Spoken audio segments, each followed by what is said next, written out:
Hello, and welcome to We Live for Saturday, your favorite college football podcast.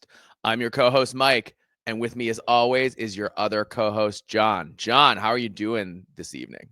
Well, I'm in rough shape. I'm in a bit of rough shape. I'm getting Yeah. better. But like the reason it's funny because last week we didn't have a podcast because you were really sick, and then this week the reason we're Yes. having it at an odd time is because I've been really sick. My voice Yeah. is just finally kind of coming back. I've been coughing incessantly for like 3 days, and it's It's the been not worst. fun.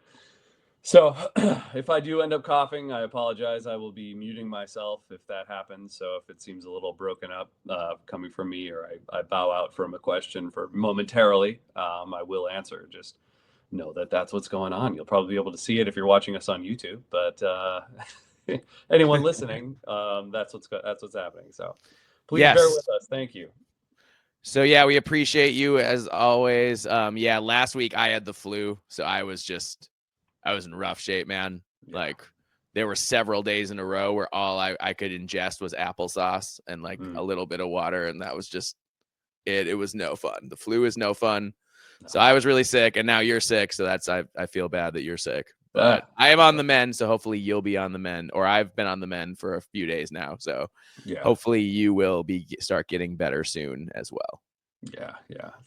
I need one good night's sleep where I'm not coughing all night. So Yes. Oh, that kills you. It kills you because then you don't get the rest. Exactly. And it's like, how's your body going to get better if you can't get the rest? Precisely. Like it's not even that like the cold has been like taking me totally out of commission. It's just like one of those where you feel kind of like you're dragging the whole time, but you can still function enough to get some things accomplished. Sure. But it's the cough that won't stop, or it hits at random times, and then it's just like, and then it hurts and it's exhausting, and even that takes it out of you. And then that night, like that's the killer for me anyways, is the lack of sleep that murders me. And you're like, how am I supposed to get better? But oh well, we'll get through it. Yeah, It'll be all right. We're sure. on the mend. Absolutely. Yeah. I am excited about it. Today, we're going to talk about we're going to have two big sections in this today's show. The first one, we're going to talk about the different assistant coach movement that we've seen in the Big Ten, but not the stuff we've already covered. So like Jim Knowles, we already talked about. So we're not going to talk about Jim Knowles again, moving from Ohio State to Penn State. But we will talk about most of the assistant coach movements that's happened in the last, month or so, and give our brief thoughts on those. And then we're going to get into the theme of the show today. And the theme of the show today is an ideal fall Saturday. Mm-hmm. So John and I are going to go through, we're going to talk about all things related to game day, like what we do before games, how we prepare, what we watch, what we don't watch, which announcing teams we like and dislike. We're going to talk about all kinds of stuff. So that's going to be really fun. I'm excited now that we are as far away from football. The Super Bowl is over. We are as far away from competitive football as you can possibly be until, mid-August when we get into, or late August when we get into week 0. But yeah, I'm pumped.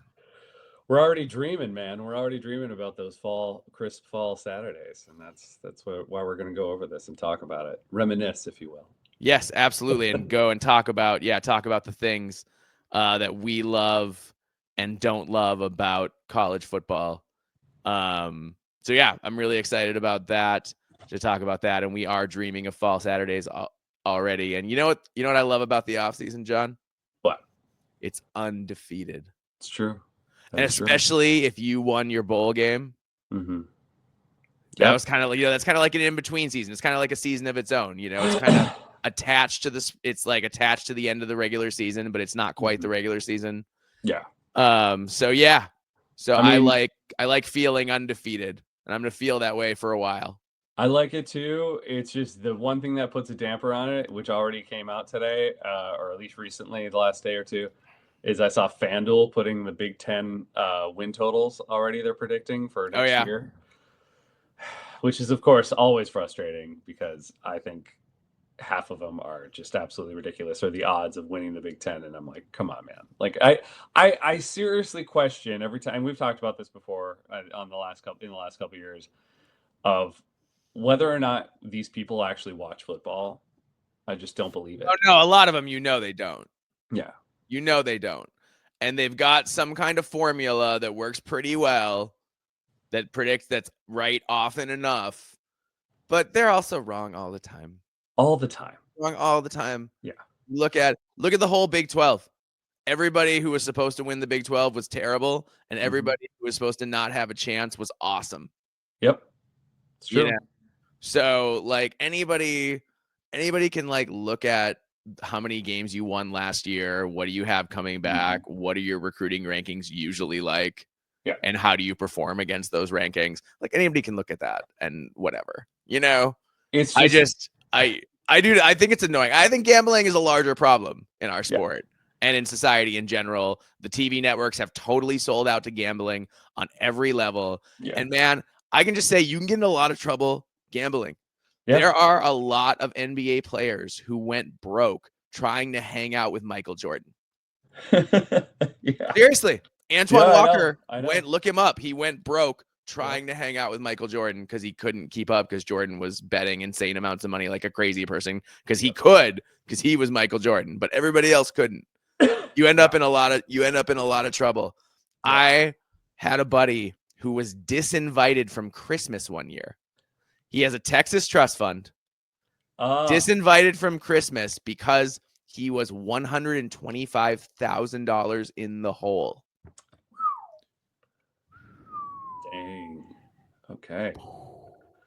Disinvited from his family's Christmas. And luckily he has a big trust fund and like it was okay, right? Like he moved some stuff around. He paid, he had the money in a trust fund, so he was okay. But most people aren't okay. Most people don't have trust funds.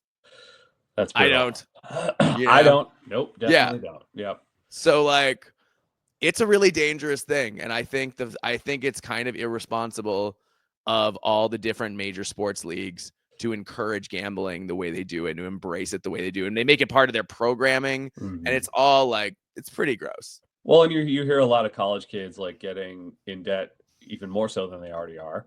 Yes. Because they have it, it's all on their phone. It's all an app, and they can just sign on whenever they want, and they lose a bunch of money that they don't already have. So it's crazy, man. But I think what's at least away from aside from the gambling thing, it's just funny because this is how certain teams win the off season is these predicted win totals, and now it's like, oh, that's it. Vegas says this, so they're a wagon. We're winning 10, 12. We're winning the whole thing, man. That's how it goes. So, do you remember national title contender Florida State last year? Yep. Yeah. They went 2-10. Yep. 2-10. Everyone was talking about they're going to win the ACC outright. They were going to have a big spot in the playoff. They were going to have the greatest defensive line anybody's ever seen. Yep. DJU wasn't going to fall off a cliff, which I didn't see that coming, I'll be honest. Because he was like pretty good at Oregon State. Yeah. He was like pretty good at Oregon State. So for him to go from that to what we watched last year was yikes. Brutal. But the point is don't get down if Vegas doesn't have your team up as high as you imagine. Just remember Vegas didn't think Kurt Signetti was making a bowl game and then he went 11-1. Yep. So Vegas is wrong on several teams, a bunch of teams every year. And there's no reason why your team can't be one of those teams. Mm-hmm. True.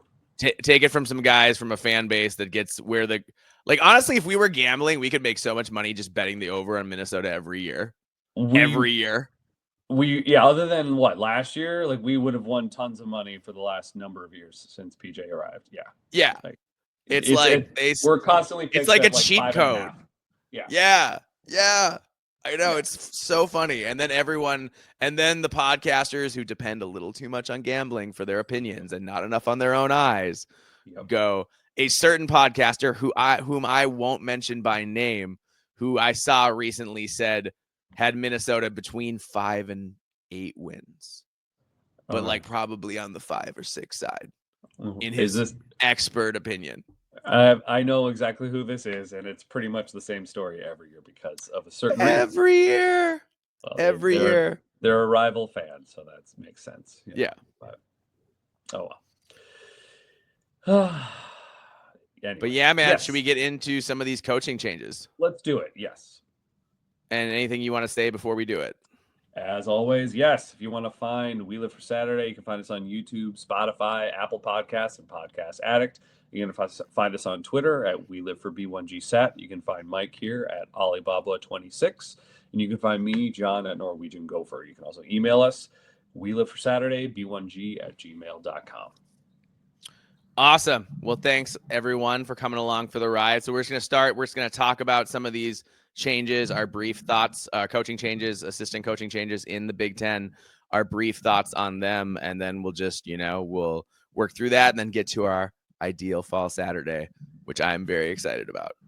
So first, Ohio State. We had talked about the fact that offensive coordinator of last year's national title team, Chip Kelly, left for the NFL. But we hadn't talked about the fact that Ohio State elevated co-OC and wide receiver coach Brian Hartline to be the offensive coordinator. In my opinion, they had to elevate Hartline because he's been there a long time. Yeah. He's an incredible recruiter and developer of wide receivers. Just unbelievable, the wide receivers he's recruited and developed at Ohio State. It's like nothing but first-round draft picks, it feels like. It's been crazy. So they had to make him OC now because if they didn't, somebody else was going to. Yeah. I agree. I totally agree. I think it's an asset you just can't afford to lose. And no. So the only way to hold on to him is absolutely you got to give him a promotion at this point. So, yeah, makes a lot of sense. Yeah. It's going to be really interesting to see if he can call plays at the same level as a Chip Kelly or a Ryan Day. Yeah. Because that's a high bar. That's a really high bar. So I'm fascinated to see how it goes. I have how it goes with Brian Hartline calling plays. It's going to be because some guys never even call plays. I kind of thought he was going to be one of those guys. Like I look at like Dabo Swinney, wide receiver coach, head football coach. Mm-hmm. PJ Fleck, wide receiver coach, head football coach. Those guys were never coordinators. Yeah. Yeah. So I kind of thought that Hartline was going to go straight from being the wide receivers coach at Ohio State to being the head coach somewhere else. Yeah. But he's got this chance. He's waited his turn. I'm sure he's put in the hours. I'm sure he feels like he can call the plays. So it's going to be really interesting to see, is Brian Hartline, what is he as a play caller? I'm really fascinated. Well, if it goes well, I mean, just plan on him actually becoming a head coach probably somewhere else next year. Like that's probably what I would expect. That's just the way it goes when you're at a program like Ohio State anyway. So yeah, if it goes well, he's absolutely going to get head coaching looks and he'll get offered something. Yeah, for sure. The Ohio State Buckeyes also lost their defensive coordinator, Jim Knowles, to Penn State. And now they just recently hired NFL coach Matt Patricia to be defensive coordinator. Now, Patricia failed as Detroit Lions head coach, but succeeded, or at least the narrative is that he succeeded as Patriots defensive coordinator. I'd say he succeeded sort of. The notion that Matt Patricia is a great defensive coach is kind of more of like a media thing than it's a reality thing. So his defenses in New England, Detroit, and Philly ranked. And this is out of, I think, NFL is what, 30, 32 teams, something like that? Yeah. Yeah. So they ranked 15th, 21st, 11th, 12th, 32nd, 28th, 24th, and 30th. He reportedly had a not great culture in Detroit, and there were a lot of negative stories that came out of his time there. I don't know, man. And he's been in the NFL since 2004. He hasn't coached college. Dude, the last time he was coaching college students was a while ago. So it's a really interesting hire. I always think it's interesting when you take an NFL guy, a purely NFL guy, and go to college, because I think, can he adjust schematically? Yeah. Can he simplify his defense enough that college players can understand it? But can he have it be complicated enough that it's tricky for opposing offenses? And you can't make 50 checks at the line like you can in the NFL because you have unlimited practice time. You just can't do that. Yeah. So, and also the thing when you're a defensive coordinator, I especially think the difference you see is that there are running game plays and schemes that you see in college football that you don't see on Sundays in the NFL. Yeah. Some of the dual threat quarterback stuff you see in college football, you almost never see in the NFL. You see it a little bit with like a Lamar Jackson or now Jaden Daniels, but like it's not very rare. Yeah. I just think, I mean, look at Eric Bieniemy, right? He at UCLA. I think UCLA's offense got there to a point last year, but it took a while. It took a long while, like half the season or more for it to start working. And that to me was something like what we talked about it prior to the season, where we had those questions about him as their offensive coordinator, whether or not that was going to be a problem. And I think it was initially. And maybe he had to learn to simplify, and maybe God, I'm blanking on his name. Eric Bieniemy? No, Ohio State's defensive coordinator. Sorry, Jim Knowles, formerly. No, the new no. one, Matt Patricia, the new one. Yes, Matt Patricia. Thank you. Yes. It could be the same situation, but I mean, I guess it's hard for me to still doubt Ohio State strictly because of the level of talent. There may be some struggles early on, but the level of talent that they'll have and he'll have to work with is still probably going to save them. Maybe it'll look a little shaky for a few games, but I still have faith that it'll get there. I guess I don't want to cast too much doubt at this point in time until I'm proven otherwise, because it's freaking Ohio State. Ryan Day has proven to me by winning a national title.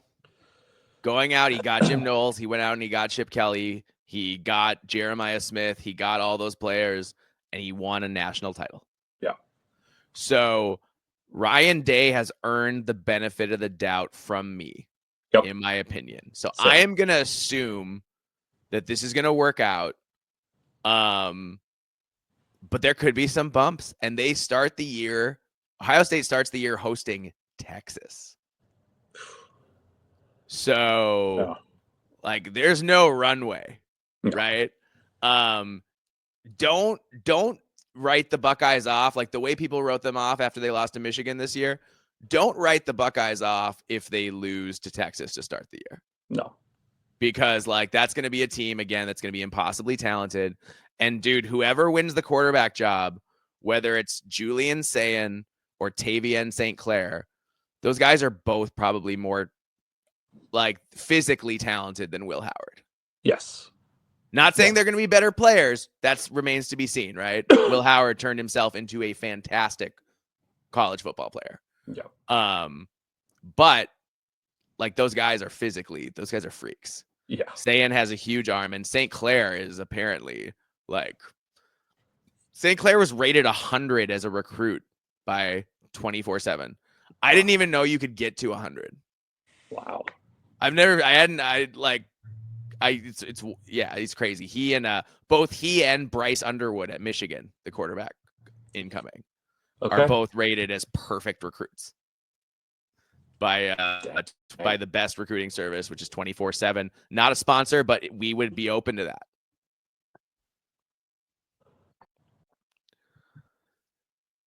Absolutely. Anytime. Yeah. Yeah, man. So yeah, Matt Patricia, it could be tough early, but I think it's going to be, he's got Caleb Downs. How tough is it going to be? Because he's got Caleb Downs controlling everything out there and roaming the secondary and making up for mistakes that cornerbacks make. And I just don't think it's going to be, if Matt Patricia is way below expectations, I'll be surprised. Yeah, I agree. Like I said, maybe there could be some bumps, and I agree that if they lose to Texas and drop one or two games, we've seen this time around, and I know this is in 2014, but it was same kind of story happened when Ohio State won the national title before, when they lost to Virginia Tech. So sometimes that's what it takes for some of these teams to win,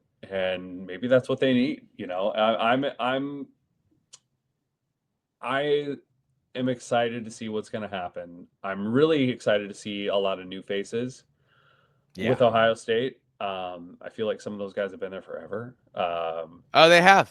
So I mean, a lot of them were 4th, 5th-year seniors. yeah.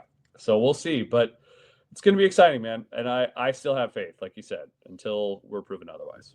Yeah.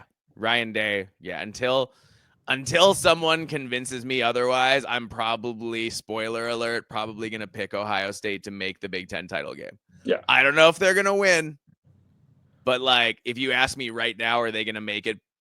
They're going to make it to the Big Ten title game. Like and Ryan Day can hold that out there since they didn't do that this year. Yeah. And be like, that's a focus this year. Yeah. We clean up our conference kind of, you know what I mean? Like Yep. you can already see him spinning it to those guys. So Oh, absolutely. So yeah, it's going to be the Buckeyes. The Buckeyes are going to be just fine, I think. And I'm gonna try not to let Max, friend of the pod, get in my head this time. So I don't want to doubt the Buckeyes like I did. Oh, he did. He's the one who gave me the stat about Matt Patricia's defenses not being that good though. So that's of course he did.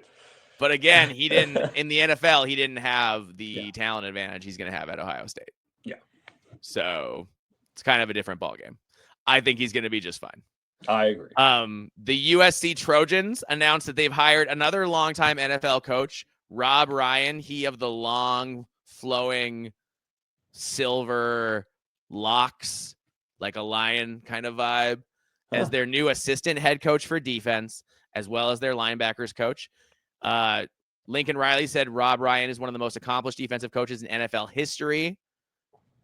And Lincoln Riley said that in a statement, and he'll have Danton Lynn to lean on, but still he needs to adjust to coaching college players. So again, that's always interesting to watch those longtime NFL guys make that adjustment to not having as much practice time, not having as much film time, all that kind of stuff. Wow. Well, I'm not so much worried necessarily about not to say that you don't have to worry about scheme and the abilities and play calling of your defensive coordinator. I'm continued and will be continued to focus on Lincoln Riley and his ability to put some big bodies on the line of scrimmage. Yeah.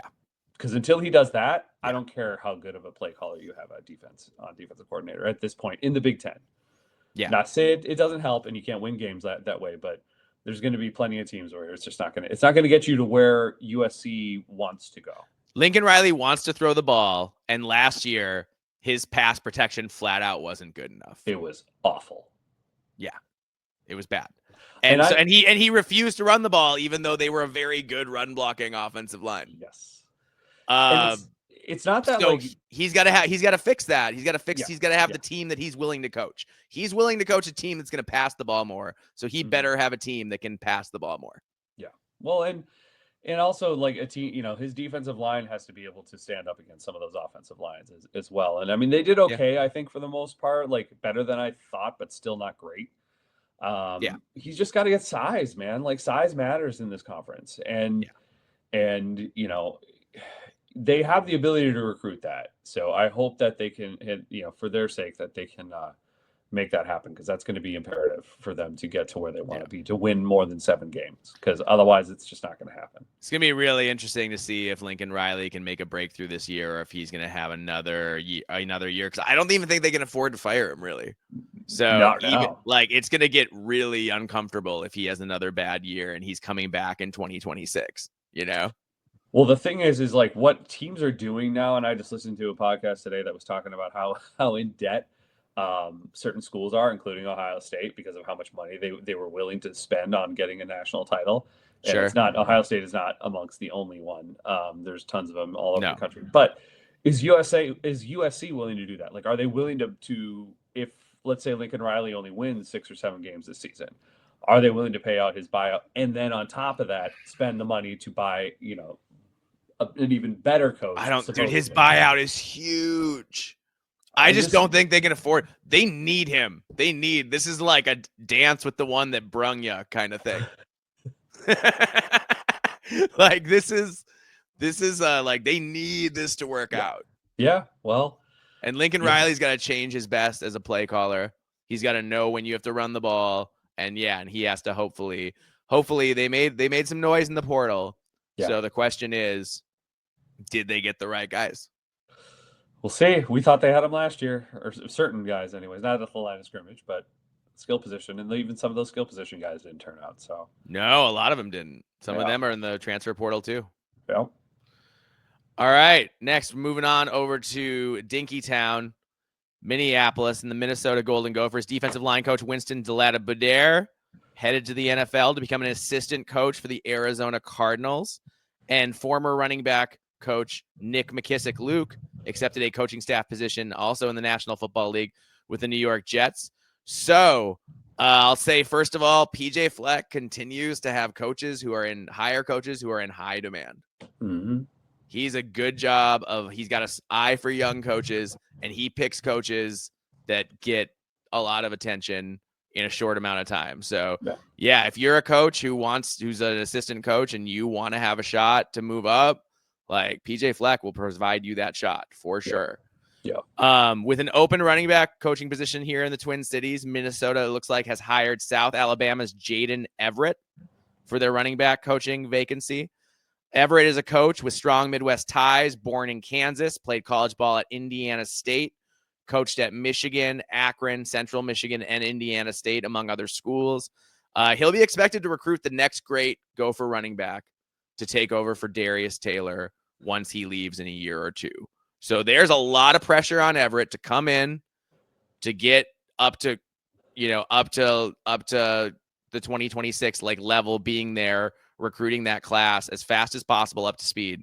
Yeah. And he's got to identify the next Darius Taylor. Yeah. He's got to do it. That's a key part of PJ Fleck's scheme, is having a transcendent running back. And we've seen what happens when he doesn't have one. Yep. And we've seen what happened most of the time when he does. Yep. So it's there's going to be a lot of pressure on Mr. Everett. Yeah, he's got to be able to recruit, man. That's a big thing. PJ, who is a good recruiter, surrounds himself with a lot of that young talent, or maybe not young, but good recruiters. That's generally what he tries to do, and it's worked out pretty well overall. Yeah. So hopefully he can do that. I think after Darius, we have some good talent in the backfield still coming up, but yeah, we got to keep it going. You can't afford not to be able to run the ball in this conference. So hopefully it works out. Got to have a bell cow. Yep. So he's got it in this 26 class, or maybe they talk Darius into staying 2 more years, maybe the 27 class. He's got to have that guy who's just the next big thing. Yep. Where it right away when he gets on campus, you watch him work out a few times and you go, oh boy, we got a live one here, that kind of thing.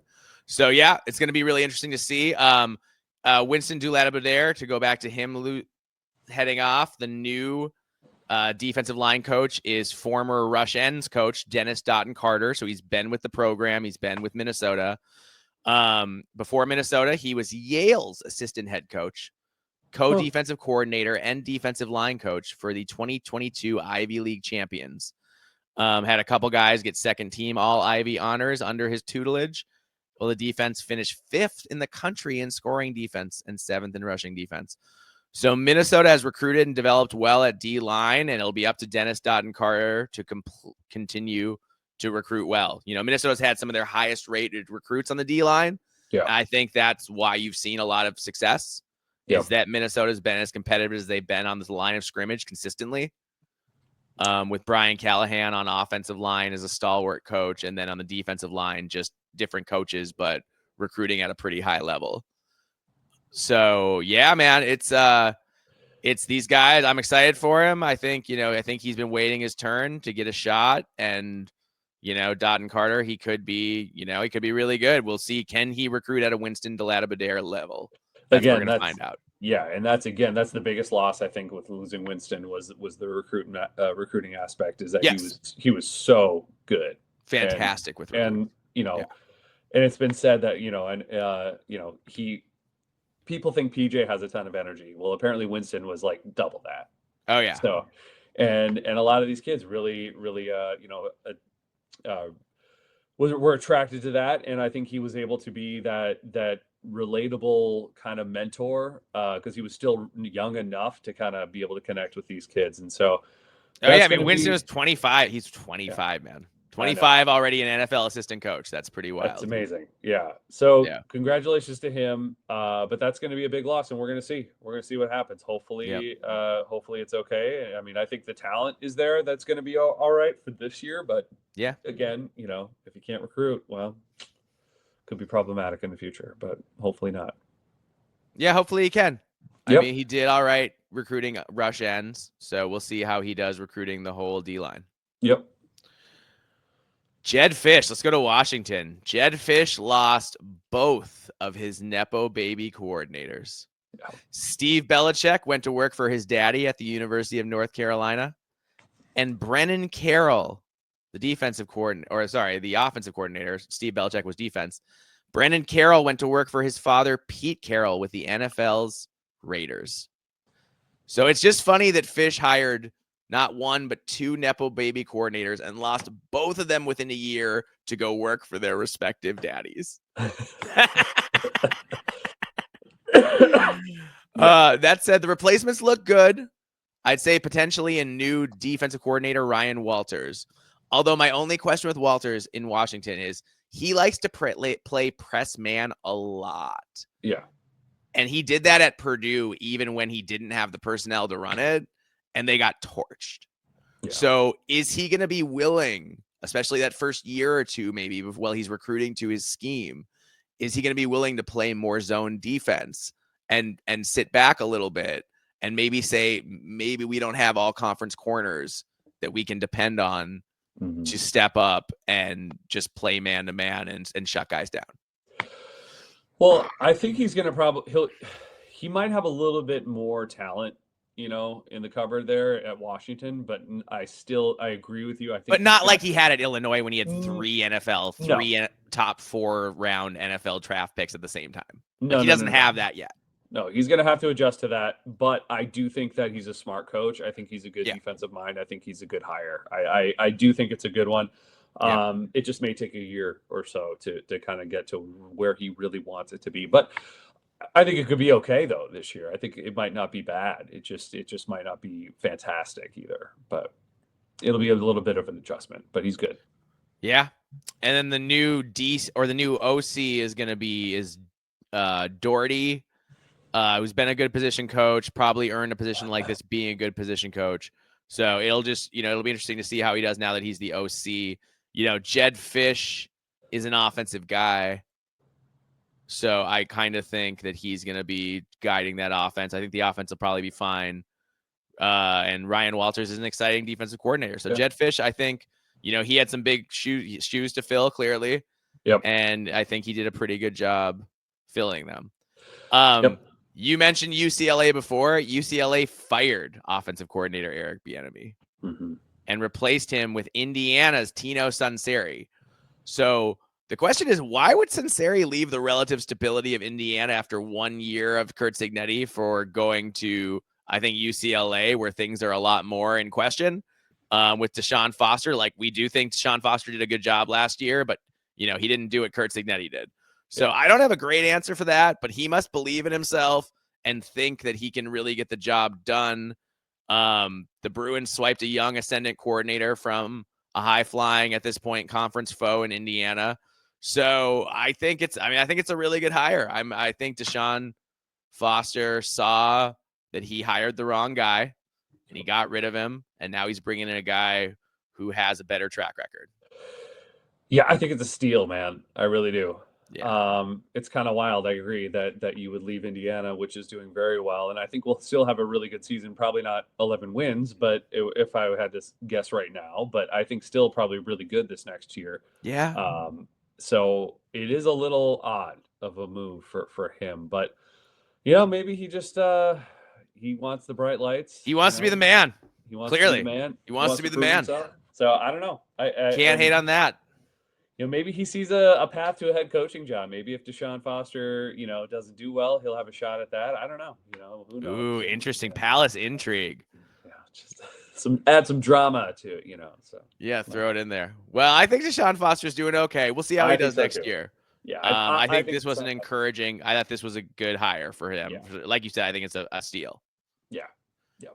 All right, Michigan hired offensive coordinator Kirk Campbell, which with as bad a quarterbacks as Sharon Moore saddled him with, it's kind of ridiculous to fire your OC. That seems like some serious scapegoating. So I feel a little bad for him, but he hired former North Carolina offensive coordinator Chip Lindsey, and Lindsey had North Carolina over 30 points per game the past 2 seasons. He's also the former head coach at Troy, which I still think is a bonus in a coordinator who's got that head coaching experience to help Sharon Moore out a little bit. Yeah. And he enters a pretty good situation with transfer Mikey Keene, who was a starter at UCF and Fresno State. And he's got 5-star Bryce Underwood offering all the big upside. So Lindsey actually coached Keene in 2022 at UCF. So that's interesting to me. Will Mikey Keene initially win the job, or is Michigan going to go, wait, we spent the money to get the number 1 recruit in the entire country, and he is going to play in Bryce Underwood. So I'm kind of surprised that Mikey Keene would actually transfer there at all, just because it seems like the second he plays anything less than awesome, he's just going to get benched. Yeah, I mean, I like Mikey Keene. I do too. I think he's so fun to watch. Yeah. He's an exciting quarterback, very talented, really good at improvising. Like he's just fun. Yeah. So I think he will start, but I agree. I think that if it does start to go south for whatever reason, they're going to throw in the true freshman and see how it goes. They don't even have to lose a game. Yeah. Like, remember when oh my God, Cade McNamara lost the job to JJ McCarthy. He didn't lose any games. Yeah. He just played. He had one game where he played slightly below average, and they were like, "All right, we're moving on." Yep. And that's going to be what it's like for Mikey Keene. So, I mean, good for him, man. But I will be shocked if he is still the starting quarterback at the end of the season. I would be shocked. I just don't think it's realistic, especially with what they have weapons wise. I don't know if it's realistic that he's going to come in and just light the world on fire. I also just am not sure if Michigan's offense suits Mikey Keene's abilities, like his style. Yeah. He's more of like he's more of an that high flying acrobatic air raid kind of offense. Yeah, and that's not what Michigan does. So no. I don't know. We'll see. I know they have high hopes and they want to become more of an air raid offense. They want to pass the ball more, and maybe they'll have to this year. But yeah, I don't know. It'll be interesting for sure. I mean, but Keene can move though too on the ground. Like he's got wheels, from what I recall. Sure. So, but he's not Bryce Underwood. It's true. He's like a superhuman. I'm a Mikey Keene fan. Maybe I'm just dude. I hope Mikey Keene wins the job. I love it when veteran savvy guys can go win the job somewhere. I just think cynically, this is me being cynical, in the new world of college football, at some point the Michigan boosters and the head coach are going to be like, how much are we paying Bryce Underwood? Sure. We need to see him on the field. Yeah. And so I think Keene, he's on borrowed time. But you know what? Maybe this is an agreement. In fact, maybe he went to Sharon Moore and was like, hey, look, I know there's a good chance I'm going to lose my job. And when I become a coach, you're going to hire me and you're going to promote me and you're going to tell people I walk on water if I play ball this year and am your standing fill-in quarterback until Bryce is ready. Yeah. Like maybe there's a gentleman's agreement there. Could be. Because Mikey Keene's a savvy guy. I could see him already be looking ahead to his next move as a coach, potentially. Because otherwise, it doesn't make any sense to me. Otherwise, he should have gone somewhere where he was. There are plenty of places he could have gone and been a starter. Yeah, yeah. Plenty of places. Yeah. So the fact that he's going somewhere where he could easily get benched is really interesting. And I'll be rooting for him, man. I hope he wins the job. I just not optimistic. All right, moving on. Let's talk about Nebraska. Tony White, they lost him to Florida State, and they promoted new defensive coordinator John Butler. Butler in his second season at Nebraska, he served as the Huskers' secondary coach and pass game coordinator during the 2024 season before being promoted to defensive coordinator prior to the Penn State Bowl. He's experienced. He's in his 31st season as a head coach, and that's 20 years in college football, 10 years in the NFL. It seems like a good guy to fill in for Tony White. He probably understands the defense. He's been around the block. He knows what he's doing. So that seems like a decent hire from Nebraska's perspective. Get some continuity. I was just going to say that. I was just going to say that as far as what Nebraska needs right now and what Matt Rule, I'm sure, is fully aware of, is that having that continuity is very, very important when you're trying to rebuild a culture at a university that has suffered, from a severe lack of that for years and years and years. And I think Matt Rule is a smart enough guy, and I think that's exactly what his whole MO really is. He's a culture guy. We know something about that. And so there's a lot of similarities there. But I think it's a good move. And I think Nebraska's defensively, I think they have the ability to bounce back this year, and be, not that they were like horrible, but I think they're going to be a bit better this year. They were bad in some big games. Yeah. But they were also good in some big games. Yes. So like they were kind of hit and miss. Yeah. They looked so good against Ohio State, but then against Indiana, they didn't even show up. Yeah. So I think they have the ability, maybe Tony White was like, had one foot out the door already at that point in time. So he was not calling his best game. But you get a guy like that, and hopefully he's bought in and he's going to stick with it. And, Nebraska could have a bounce back here on defense. Yeah, I think so. I think so too. I think they could be very good on defense. Although, didn't Nash Hutmacher finally graduate?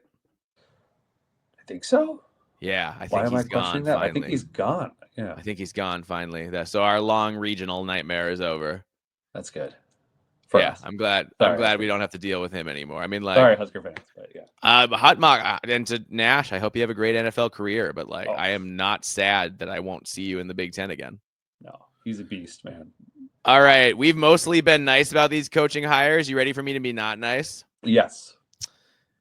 Defensive coordinator Rutgers, Joe Harasimiak out, and in comes Rob Smith.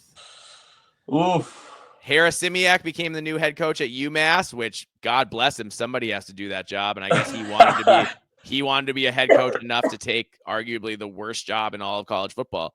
But good for him. I'm sure he'll do as well as anyone can do at UMass. But dude, Rob Smith, we watched him at Minnesota, and he took a very talented defense and made it terrible to the point where he got fired mid-season. And from the time he got fired to the end of the year, Minnesota played like a top 25 defense. Yeah. And when he was in charge, they played like a bottom 25 defense. I mean, I remember Maryland just scored again on like a wide receiver sweep. Like it was truly, I've rarely seen anyone in over his head the way Rob Smith was in over his head. Yeah. So he had a disgraceful tenure as Minnesota's defensive coordinator. He did okay at Arkansas, I guess.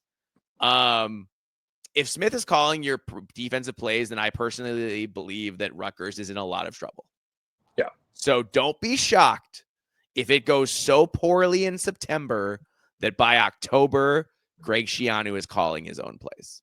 Yeah. I think it is a very poor choice. I don't know what I'm just. Does he know where the bodies are buried? Like, I don't understand. How do you hire a guy like Schiano? I'm very surprised that he would make this hire, to be honest. I have no idea. I really can't wrap my mind around it, why you would make this decision. I really don't. I mean, I'm not even like really kidding when I say that he must have leverage over Schiano and was like, you owe me one. Remember that time? Blah, blah, blah. I helped you with nefarious thing X. Like, I don't understand, because Smith has been a failure. And in Minnesota, the longer he went, the worse he got. And the thing is, it's not like Minnesota was like okay the minute he left. The moment he left, Minnesota was great on defense. It was great. Yep. And it wasn't just competition who they played. They played pretty well against a couple good teams in that stretch. And that really good stretch to finish 2018 after being so bad the first part of 2018, which was fully a defensive problem. Yep. So I don't know, man. I don't know, Scarlet Knights fans. I'd be worried. Yes. So would I. Absolutely. Yeah. All right. New Indiana offensive coordinator Chandler Whitmer came from the Atlanta Falcons. Look, I don't know a ton about this guy, but if Curt Cignetti thinks this guy is up to the challenge, then I think he's up to the challenge. That's how I feel about this hire. Curt Cignetti has proven to me that he essentially walks on water. And until he makes a bad hire, I'm going to assume he's not going to make any bad hires. Yeah, it's true. I agree. I think he's another coach that I'm going to give the benefit of the doubt here, especially offensively. So I think it's probably a good hire. Yeah. So Chandler Whitmer, we will see what you got. All right. We're getting to the end. Couple more. Wisconsin OC Phil Longo fired. New offensive coordinator Jeff Grimes hired. So it was always an odd fit trying to run the air raid in Madison, and that was a mistake, and that was always a bad idea, and that was Luke Fickell's idea, and it failed. Apparently, according to friend of the pod Scooby, there was a lot of tension between Fickell and Longo in that Fickell wanted to go more to a ball control kind of thing, and Longo was like, I'm a air raid guy. I'm going to do my air raid stuff. So at the same point, Wisconsin's biggest problem the last couple of years has been the defense. Yeah. You know, Wisconsin had top 50 offenses in SP Plus both years, despite season-ending injuries to their high-profile transfer quarterbacks both times. So, yes, they're going to play a more physical, run-heavy style of football, but he spent 2 years recruiting to the air raid. So how did the transfer portal go? Does Wisconsin now have the personnel to run the scheme that they used to run, which they tried to get away from? I don't know, man. I don't know. It all seems kind of desperate in a way that you never would have thought of calling Wisconsin a desperate program, but they seem like a desperate program. I just saw a clip today of former coach and athletic director Barry Alvarez talking about how the program's bad and it's not going well. And he's like, these guys need to play with some pride. And like, he didn't say anything bad about the coaches, but man, you can tell he's not impressed with the coaching. And you can tell he's upset that he's no longer in charge and calling the shots. Oh, he's so upset he's not in charge anymore. And you know he wants to be able to pick up a phone and say, all right, I'm taking over again and come waltzing back into the AD, but that's over now. The reign of King Barry is over. Yeah. No, he's still an employee of the athletic department, but like he is not the guy calling the shots. You know, by any means at any level. So he's kind of in the same position that all the Wisconsin fans are, and he's watching. In his opinion, I'm sure he's being like, the program I built is being destroyed. Yep. That's essentially the vibe I was getting from what he was saying. Yeah. On that interview. Yeah. And he was talking 9-10 wins. I was like, easy there, Buttercup. You've got a really tough schedule this year. 9-10 wins. Wow. Like, you've got a tough schedule. So you talk about winning a bunch of games. I don't know. Now, if Jim Leonard were the hire as the head coach right now, we might be in a different situation. But, Luke Fickell made some critical mistakes, and this program is definitely in a little bit of a tailspin. And I think he needs to change things up this year, or he's gone. Fickell's gone. You can't tell me that he's not going to get fired if things don't get better. If they miss a bowl again, well, I mean, even if they do make a bowl, how many wins do you think Luke Fickell has to have this season in order to keep his job? Safely 7-5. Yeah. I think if you go 7-5 against that schedule, I think you look at it and you say that's pretty good, and all the losses are respectable. Let's see. Let's play the schedule game. I love the schedule game. I mean, I was gonna say 7 or 8 wins. Yeah. Schedule. Let's see what. Just think about where we think they'll be, whether they'll be favored or not. Okay, just go. We can go through. Okay, Miami, Ohio. They should win that game, but dude, that is not an easy. That's not an easy way to start the year. That's a very well coached, talented MAC program. Yep. Middle Tennessee. That's an easy game. At Alabama.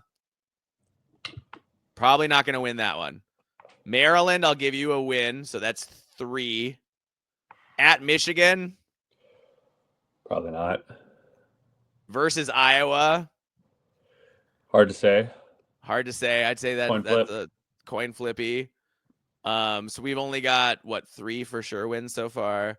Versus Ohio State, that's not going to happen. At Oregon, that's really not going to happen. No. Washington, sure, win. At Indiana, maybe. Illinois, and then at Minnesota. Not Illinois. And Minnesota is going to be a coin flip, probably, because it is a rivalry game. I'll give them that. Unless they're so bad that Fickle's done by then and they've mailed it in. It could be, but again, so we're still seeing what? Are we even seeing 6 for sure win game for sure? Not for sure. Yeah. Okay, here's the for sure wins. Miami, Middle Tennessee, Maryland. I'll give them that.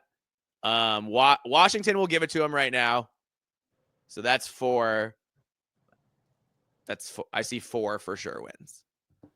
I'm not saying they couldn't win any of those games. They could beat Indiana and Minnesota and Illinois. But do I think they're going to beat all 3 of those teams? Yeah. And they have to go to Minneapolis and to Bloomington? Yeah. It's going to be tough. Yeah. It's going to be really tough. So, dude, Luke Fickell, man, it's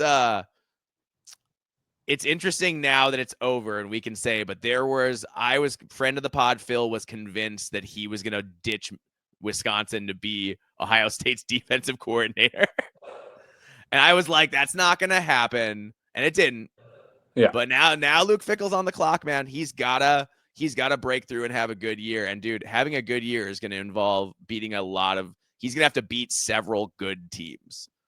Not mediocre teams, not average teams. He's going to have to beat several good teams. And he's going to have to try to look good against some of the teams that he loses to. They're going to have to look like they're improving. You don't want to lose 68-7 combined against Ohio State and Oregon back to back. And they have to go Ohio State at Oregon back to back. Oof, that's brutal, man. Oof, that's rough, man. That is rough. All right. Into our last. Luke Fickell on the clock, essentially. The Jeff Grimes thing better work out, and it better work out in a big way. Yep. And then we've got USC fired offensive coordinator Josh Henson, hired offensive coordinator Luke Heward. Lincoln Riley's effectively the OC, so this is a definition of whatever. We're not that worried about it. He's got a decent enough history. I'm not that worried. I'm sure he's going to be fine. Seems like a decent hire, but it's going to be about Lincoln Riley's play calling because Lincoln Riley's the one calling the plays. Yep. Yeah. I got nothing to add. Yeah. Oh, sorry. We had 2 more quick ones. Minnesota new defense coordinator Danny Collins. Look. Here's what I'm going to say about it. Danny Collins has been with PJ Fleck for over 10 years. Yeah. So he's a very young coach, but he's called in bowl games before. He's called plays and done well. It's going to be really interesting. I hope we see more of a Corey Heatherman kind of defense and less of a Joe Rossi kind of defense. But I'm not sure what Danny Collins is going to try to do. So I got to assume that PJ liked being more aggressive and forcing all those turnovers, and especially because we have playmakers like Coy Parrish, like Kerry Brown, who can make those plays. So I got to believe that that's going to be the direction they go. But I'm going to be watching to see if that's the direction we go, because if it's not, then I'm going to be upset. Yeah, I'm with you. my fear is, and again, Joe Rossi, fantastic defensive coordinator, but my fear is that Danny Collins was very close with Joe Rossi. Like, Yes. they were close For a friends long time. For a long time. Yeah. So it makes me nervous as well that he's going to default to that, where I think where our defense and what we obviously excelled at, finally what we've been asking for and begging for freaking years, to have such an aggressive defense. And Yeah. it worked. It Forced was a ton great. of turnovers. Forced a Oh ton my of God. turnovers. So it was amazing. That's what I want to continue to see as well. Now, Yeah. if there's some kind of a mixture, cool. Like, I get it. I understand that maybe there's a hybrid to a degree, but I want it to lean in the direction of a quarterback. I think quarterbacks play has gotten too good. You even saw Joe Rossi have some problems last year. True. Because he sat back in coverage and at one point didn't get a sack for 6 games. I don't know if you can play that way anymore with as good as quarterbacks are. I don't know if you can sit back and just wait for guys to make mistakes anymore. Fair. I think that kind of defense is not going to be as effective as often as it used to be. Yeah. So that was like the Tracy Claeys defense. That was the Joe Rossi defense. But like, I much preferred the Corey Heatherman defense, and I gotta believe that PJ preferred it too. I think so too. I hope so. And that gives me hope that like Danny Collins is gonna gear this defense to be aggressive when he can be aggressive. Well, if nothing else, we do know he can recruit, and we know he can develop incredible talent. So so fortunately there's at least that to rely on. But yeah. I'm with you. I hope we continue to remain aggressive, because it worked out pretty darn well last year. Yeah. All right, finally we'll go to College Park. Maryland offensive coordinator Josh Gaddis fired. New offensive coordinator Pep Hamilton hired. Man, Gaddis has had a disastrous fall from grace. He won the Broyles Award as the best assistant at Michigan, got pushed out at Michigan, went to Miami, failed at Miami, went to Maryland, failed at Maryland. Rough. He's like Eric Bieniemy, who was like coordinating Patrick Mahomes, and now he can't even keep a job at UCLA. Like, the fall from grace has been stratospheric. So Pep Hamilton has to be an improvement, you'd think, but this guy was in the NFL for 3 seasons, was an XFL coach for a year in 2020, and hasn't coached anywhere since 2022. Hasn't coached anywhere in 2 years. So if I'm a Terps fan, I am terrified of where this program is headed. Yeah. Mike Locksley is literally picking up guys off the couch who don't have jobs and telling them to coordinate his. I mean, I know Mike Locksley is the real one calling the plays, right? Yeah. But you still need a guy game planning with you who can like help you. Yeah. And I don't know, man. I don't know if Pep Hamilton's that guy. And the Locksley thing, man, I think Cinderella is going to turn into a pumpkin in College Park. And I think Mike Locksley is going to go 4-8 again and get fired. Yeah, I think so too. I think, we talked about this, I think, on a pretty recent pod about how we're not sure that Locksley's going to last the year, or at least not until next year. But I think he'll be a great offensive coordinator for somebody at some point. Great offensive coordinator. Mm-hmm. Whoever, dude, and he'll have options. Oh yeah. Because the way he dials it up, man, is he dials up some great stuff. For sure. All right. Well, now we have gone through all these coaching hires, assistant coaches. We are up to speed on that. Now let's talk about our ideal fall Saturdays, John, as we look ahead to this 2025 season. So we want to talk about, contrast some things. So I'm going to be talking about answers in terms of whether you're going to a home game and attending it, whether you're going to an away game, or whether I'm watching TV, watching the football on TV. Sure. So I want to talk about those different things. I got to say, for me, it's all about my routine. So the first thing I like to do on a fall Saturday is get a brief workout in. I used to go really hard, right? I used to be like, oh, I'm going to go for like an hour and a half but like now I'm more like, okay, I'm going to go for like 20 to 40 minutes. I'm going to like get the blood pumping a little bit, get a little bit of a sweat going, get my muscles engaged, feel that in my chest. Mm-hmm. And like, that's the first thing. And then go for a shower. And that's like, for me, that's number one. If I'm going to have a great day of watching college football, that's how it's got to start. So how do you start, John? Well, same thing, man. It didn't used to be, but over the last few years, that's definitely what it's transitioned into. I mean, I used to be more of like, let's just like start set. I wanted to tailgate, or I wanted Yeah. to, like let's have a few Bloody Marys, whatever. But obviously, as things have changed and I've gotten older, like now it's definitely getting a workout in. It's kind of getting my head straight and just kind of preparing, because like, if I get a workout in, because I know I'm going to be sitting on the couch all day. If let's say I'm at home, like I'm not moving anywhere. I'm just going to be staying there and eating food and relaxing, whatever. And so if I get a workout in, it makes me feel like I did something a little bit more productive and positive. And especially if I start my day out that way, then I don't feel as guilty sometimes as the day goes on when I've been on the couch for 12 hours. So exactly. Yeah. That's where I'm at. Love that. That's great. All right. Then it's all about the clothes I'm going to wear. So I'm superstitious. So because of that, everything I wear on game day is Gopher themed, either maroon or yellow gold or some combination thereof. I do Gopher colors at every level. I'm talking socks. I'm talking boxer briefs, t-shirt, accompanying hoodie if it's a cooler day. I also, of course, have Gopher themed scarves, hats, mittens for those colder days. And finally, I have Gopher themed shoes, which I only wear on football game days. Scarves, that I bought off some knockoff Chinese site. I used to have the Nike IDs that you still have, but I wore them through, so I can't really wear them anymore because there's just nothing. There's nothing left. So I've worn those down completely. On the coldest days, I'll wear multiple pairs of Gopher themed socks. I think that's really key. And then the biggest thing on the very coldest days is you got to do spandex on top and bottom. You got to get some Under Armour or whatever, or Under Armour knockoff, whatever it is, because like you have to have that or else you're going to freeze.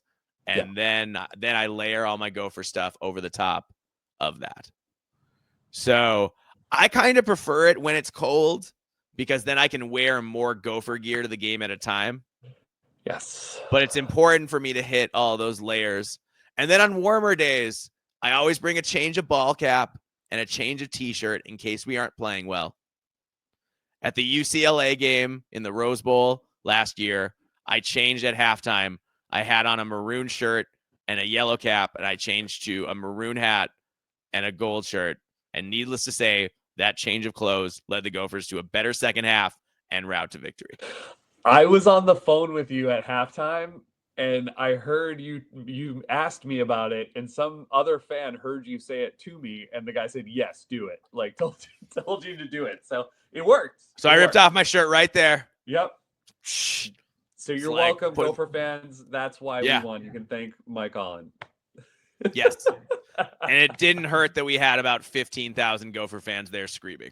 That's also true. That didn't hurt either, because let me tell you, I almost felt bad for the UCLA players, because I saw them about a third of the way or midway through the first quarter look up at us like, again, we're going through this again. We're getting invaded again. Yep. Yeah. And you were getting invaded. Yep. So, John, I know you like to wear a lot of Gopher gear on game days as well. My question for you, and we can jump. Let's jump to that.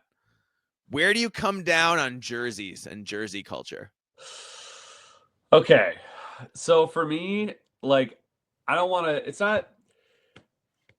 shame anybody. Like, I understand. No. Like, I want you to wear whatever makes you happy, whatever you think is gonna, help push the team forward and win. And by all means, like, if that's what, if for all of us out there who are superstitious, if you wearing that jersey at whatever age you are is why we won, then please never stop. But But for me personally, I probably wore jerseys, like when I in my 20s, teens, 20s, Yeah. whatever, like, but I'm definitely at an age now where like I think they're still cool and I like them and like I get tempted every once in a while because I've got a couple like vintage jerseys that are really cool, Nice. but I just can't bring myself to wearing them.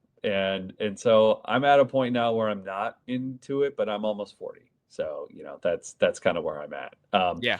But for whatever reason, I don't feel that way when it comes to Gopher hockey. I think it's okay to wear a jersey when you're, at an older age because it's a sweater. It's like it's long sleeves. Yeah. It's just a little different looking, a different vibe, and maybe I'm crazy, maybe I'm not, but like football jerseys, not on board at my age anyway. No. For me. I think it's either you grow up in a jersey culture or you don't.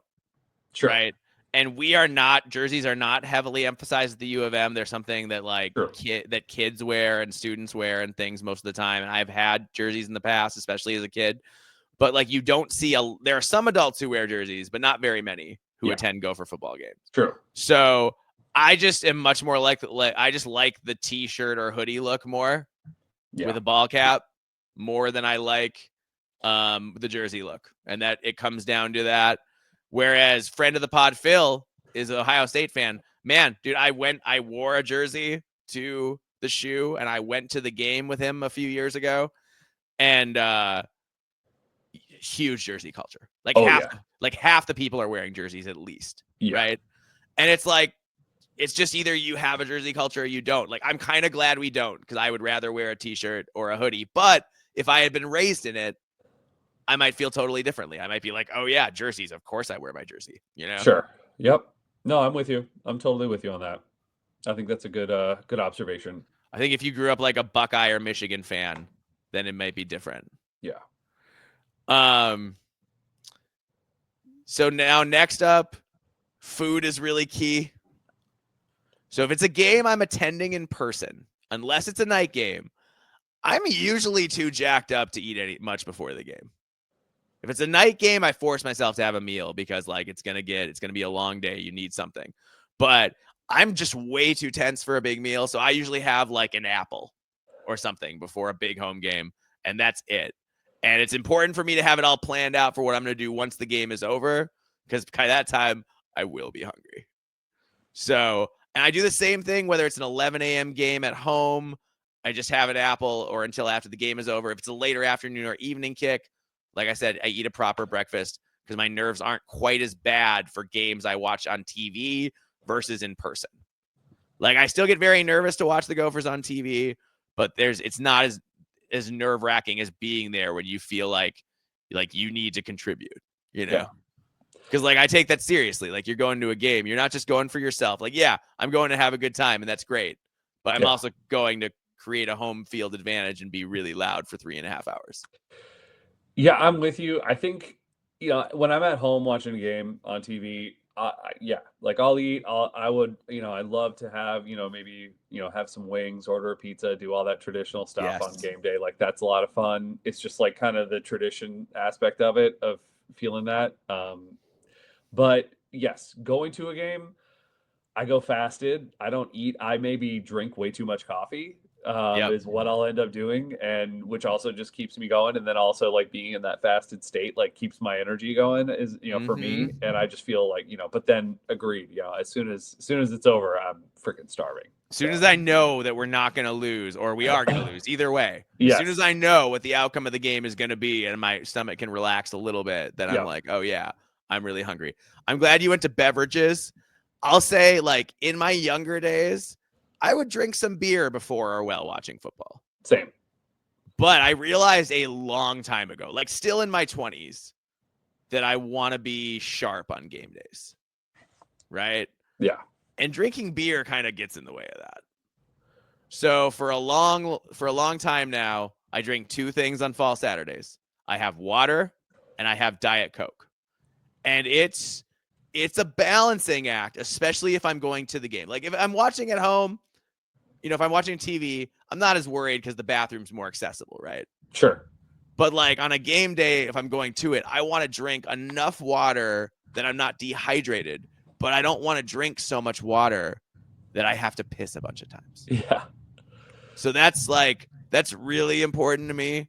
So I've kind of got it down to a science. So I go to games, I go once before, once at half, and then occasionally I have to go between the third and the fourth quarter, which I don't like doing because at home games, especially, that's when the Gopher crowd does the Gopher, which is a dance where we imitate our mascot dancing.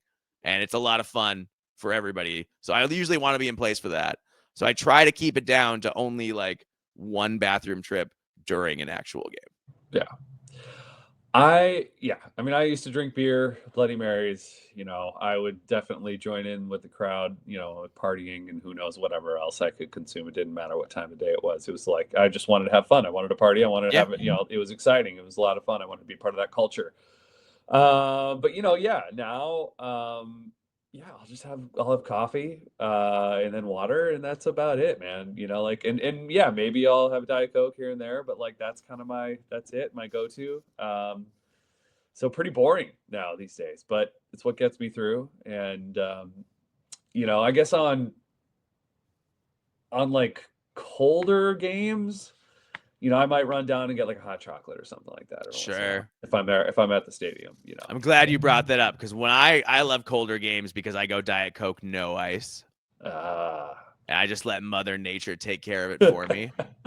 And then you don't get any wateriness in your Diet Coke because it's just being kept cold by the elements. Yeah, that's honestly, man, that's as good as it gets. Late in the year at a Gopher home game with a Diet Coke, no ice, that's cold enough. That it's cold enough out that it's just going to keep it cold for me. Yep. I'm with you. Yeah. But yeah, I love doing the Gopher. That's one of my favorites. It's a fun dance. You should Google it if you don't know. If you don't know, you got to know. All right. Now we're going to talk about we've talked about a lot of sort of, not too controversial things. Now we're going to get controversial. Now we're going to talk about pregame shows. Uh-oh. Here we go. I'm really torn on this one. All right. So back when Reggie Bush was on Big Noon Saturday, that won easily for me. I thought Bush, Brady Quinn, Matt Leinart had an easy chemistry, but Reggie Bush held out for more money a couple of years ago, and they were rather than just pay him, they just hired another ex-running back in former Alabama player Mark Ingram. I've got nothing against Ingram personally, but he's really bad at his job. He doesn't take cues very well. He just kind of says his own thing at random times. And it's just like he's just constantly stopping the conversation in weird ways.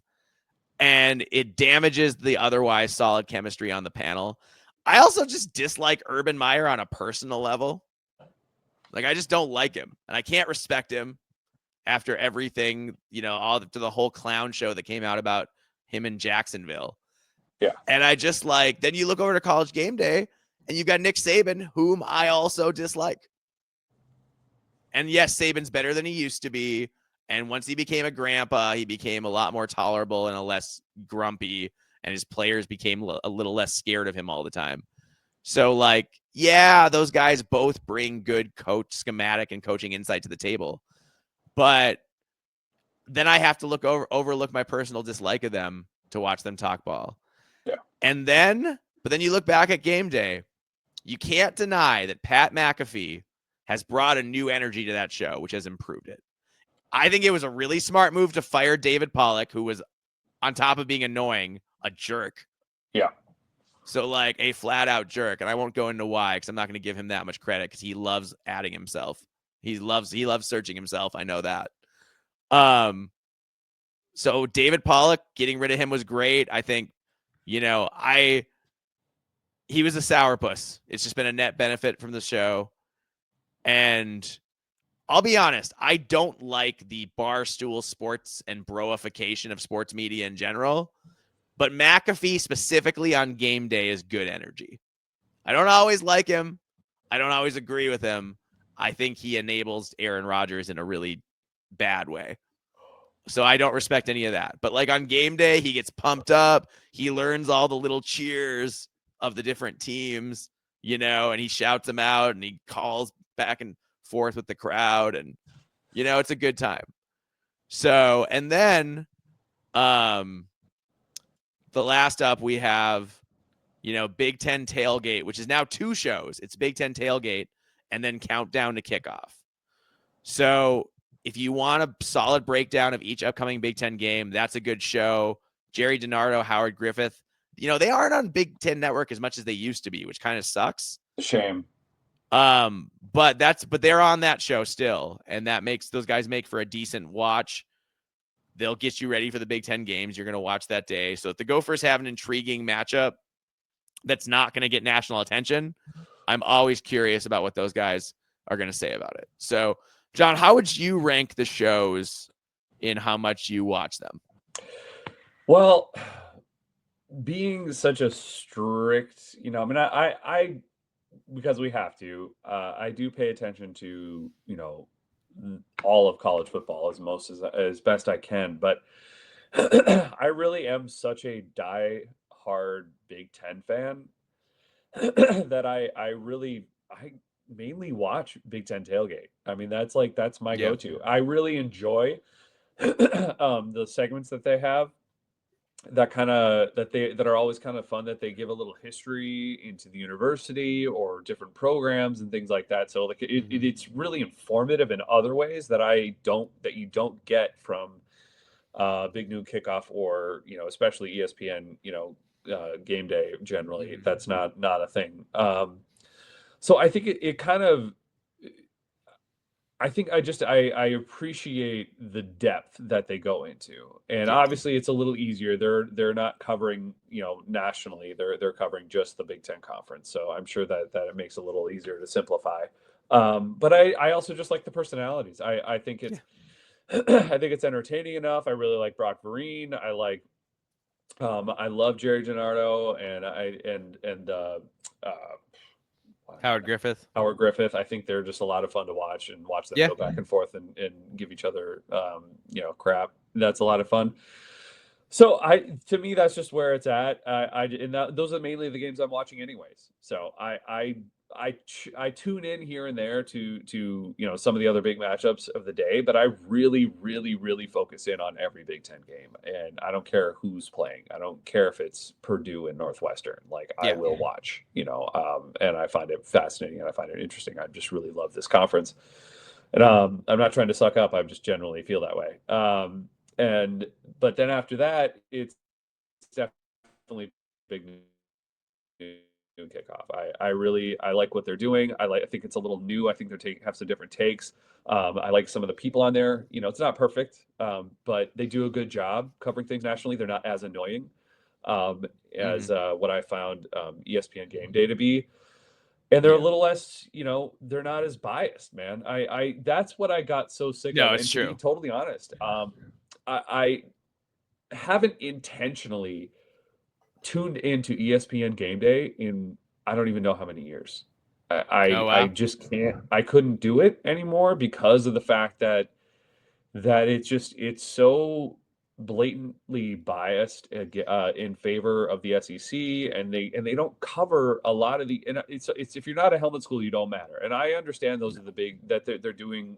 The media wants to see that, but I don't know, man. I just don't think that should be your job entirely as a college football commentator. You're supposed to be more aware of everyone else going around, and you hear them when they are covering some of these big, helmet schools, and they're playing some of these lesser schools.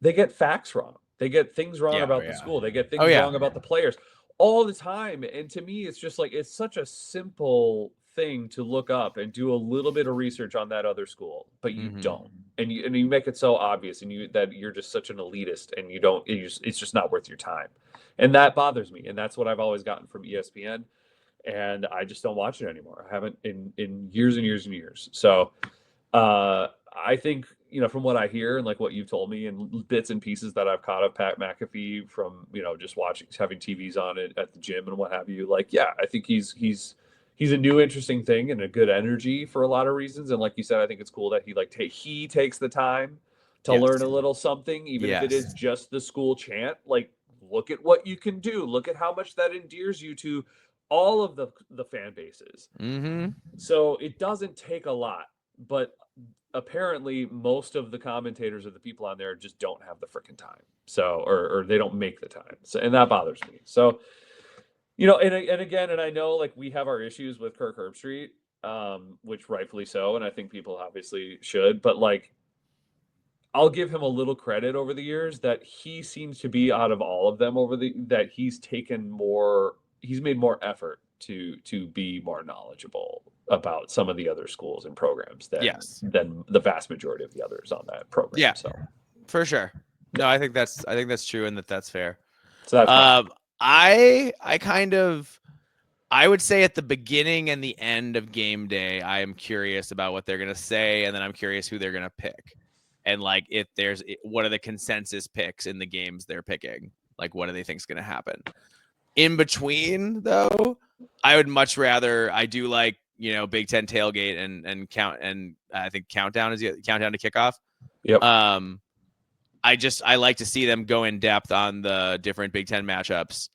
And I would say in between when it's either, big noon or game day, whichever one is going into depth on matchups, that's what I'm interested in watching. Yeah. And I also do kind of like the game day segment where the student has a chance to win like hundreds of thousands of dollars by kicking a 30-yard field goal. That's cool. Yeah. I mean, just because some people have actually done it, they are breaking a lot of hearts and embarrassing people out there, which is sort of harsh. But it's cool, but it's, it's fun and whatever. So sure. I think they all have their positive points. I really don't like Mark Ingram. I really don't like him. I can't stand him.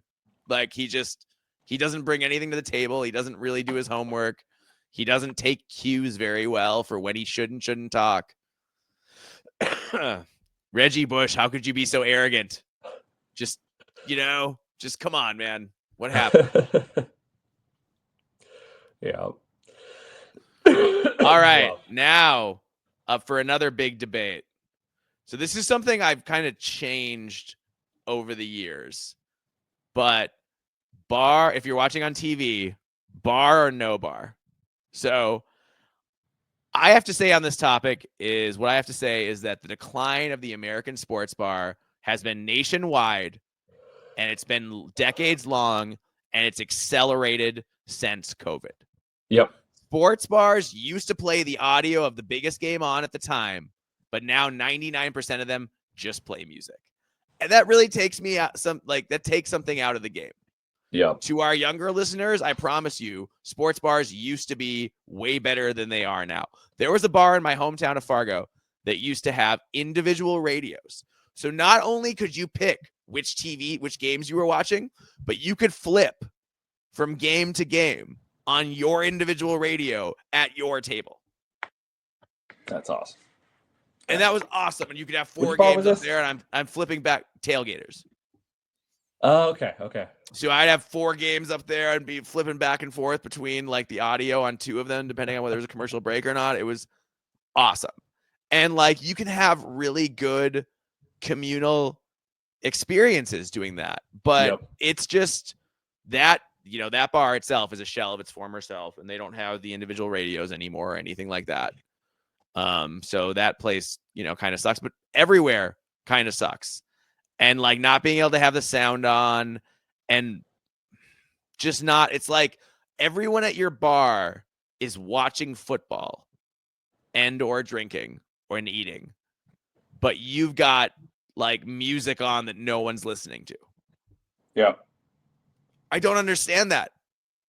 And it's even if it's not your game, like even if it's not the game that I'm watching the most, I would rather have a game in the background than random music that totally takes me out of the football vibe completely.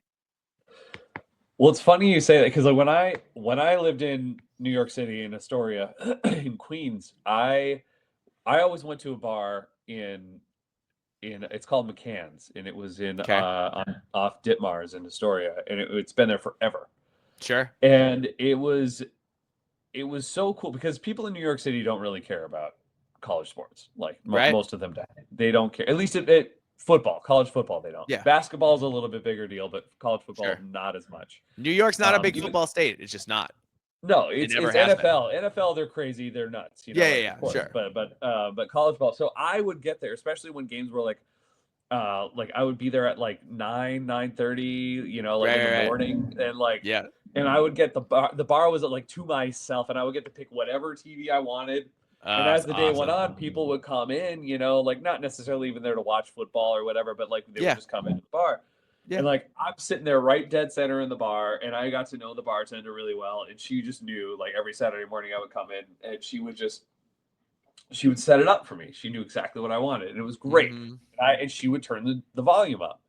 But what was cool is what happened sometimes, not all the time, but sometimes because the volume was up and on the game, and people didn't care about the Golden Gophers, of course, or No, but whatever. but they're like, what are you interested? What are you in doing? Yeah, Yeah, and they could hear the volume, they could hear the game and everything yeah, like that, and they would start to talk to me, and we would talk, and people would root, and people would get excited, like, "Oh wow, look at that! Oh yep. whoa, holy cow, that was an amazing play!"